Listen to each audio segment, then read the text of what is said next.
নমস্কার বন্ধুরা, আজকের ভিডিওতে আমরা কথা বলবো বাংলা সিনেমার দুই জনপ্রিয় সুপারস্টার দেব এবং জিৎকে নিয়ে।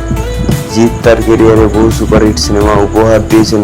অ্যাকশন, রোমান্স এবং কমার্শিয়াল ছবিতে তিনি দীর্ঘদিন ধরে দর্শকের বিনোদন দিয়ে আসছেন। অন্যদিকে দেবও একজন সফল অভিনেতা। সময়ের সঙ্গে তিনি নিজেকে বদলেছেন এবং বাণিজ্যিক ছবির পাশাপাশি গল্প নির্ভর সিনেমাতেও অভিনয় করেছেন। এছাড়াও তিনি প্রযোজক হিসেবেও কাজ করেছেন। জনপ্রিয়তার দিক থেকে দুজনেই বিশাল ফ্যান বেস রয়েছে। কারো পছন্দ জিৎ, আবার কারো পছন্দ দেব।